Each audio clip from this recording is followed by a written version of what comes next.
काफ pen यानी पिंडियों का दर्द बहुत ही कॉमन प्रॉब्लम है। ये यंग लोगों से लेकर ओल्ड एज तक सबको होती है। ये इतनी कॉमन है कि आपको कभी ना कभी ये दर्द हुआ होगा या जरूर होगा। इस वीडियो में हम बात करेंगे 8 सबसे कॉमन रीजन जिससे काफ पेन होता है। नमस्कार दोस्तों, मैं डॉक्टर अभिषेक जैन, आर्थ्रोस्कोपी, स्पोर्ट्स इंजरी और जॉइंट रिप्लेसमेंट स्पेशलिस्ट।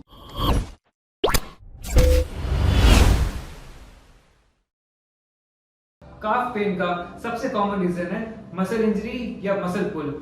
एक्सरसाइजेस के टाइम, जिम के टाइम या कोई स्पोर्ट्स खेलते टाइम हमारी पीछे की मसल्स, काफ की मसल्स, गैस्ट्रोनिमियस या सोलियस पुल हो जाती हैं। उसकी वजह से हमें पेन होने लगता है। ये जनरली रेस्ट, आइसिंग या माइल्ड स्ट्रेचिंग एक्सरसाइज से ठीक हो जाती हैं। ठीक ना होने पे आपको अपने डॉक्टर से मिलना चाहिए। काफ पेन का दूसरा सबसे कॉमन रीजन है मसल क्रैम्प्स। मसल क्रैम्प्स में हमारी मसल्स कॉन्ट्रैक्ट हो जाती हैं और टाइट हो जाती हैं। इसको आम भाषा में मांसपेशियां अकड़ जाना बोलते हैं। ये जनरली गर्मियों में देखा जाता है या ओवर एक्सरसाइजेस या ज्यादा एक्सर्शन के बाद होता है। इसमें हमारी बॉडी डिहाइड्रेटेड हो जाती है, बॉडी में पानी की कमी हो जाती है, साथ साथ इलेक्ट्रोलाइट इम्बैलेंस भी हो जाते हैं। दोस्तों, इसका प्रिवेंशन ही इसका इलाज है। जब भी आप एक्सरसाइज करें, वर्कआउट करें, तो आप अपनी बॉडी को एडिक्वेटली हाइड्रेटेड रखें। गर्मियों में बाहर निकलने से पहले पानी पी के निकले, अपने साथ बॉटल कैरी करें। काफ पेन का तीसरा सबसे कॉमन है शायटिका। शायटिका में हमारी लोअर बैक में डिस्क हिल जाती है जिससे नर्व इरिटेट होती है। उस नर्व इरिटेशन से हमें काफ में पेन होता है।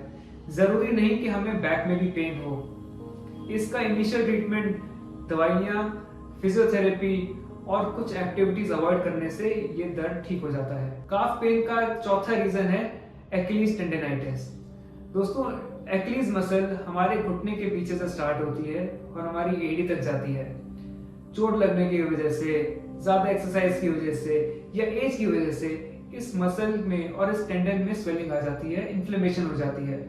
उसकी वजह से हमें काफ में और हील के पीछे दर्द होता रहता है। इसको ठीक करने के लिए रेस्ट, आइसिंग, स्ट्रेचिंग और एंटी इंफ्लेमेटरी मेडिसिन लेनी होती है। काफ पेन का पांचवा रीजन है डीवीटी यानी डीप वेन थ्रोम्बोसिस। इस कंडीशन में हमारी काफ में जो वेन्स होती हैं उसमें ब्लड क्लॉट हो जाता है, जाम हो जाता है।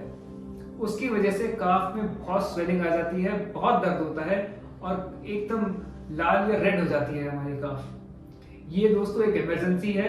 ऐसा कुछ होता है तो आपको तुरंत हॉस्पिटल जाना है।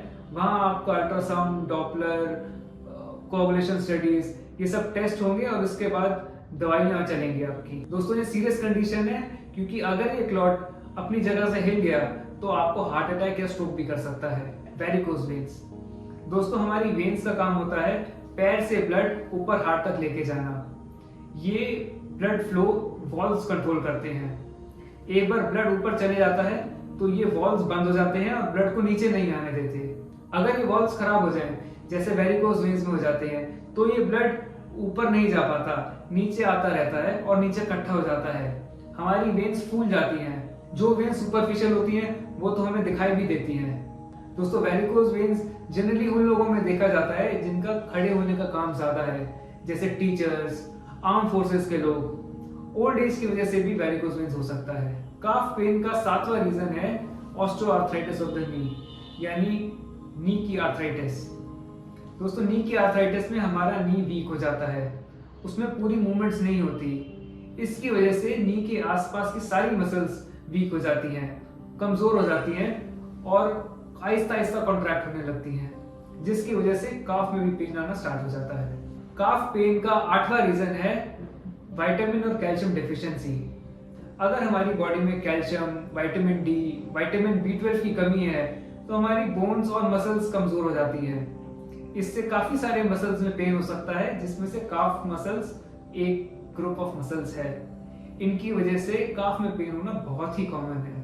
दोस्तों, अगर आपको भी काफ पेन है या आपको कोई डाउट है तो नीचे कमेंट बॉक्स में आप हमसे पूछ सकते हैं या नीचे दिए गए व्हाट्सएप नंबर पे भी आप हमसे संपर्क कर सकते हैं।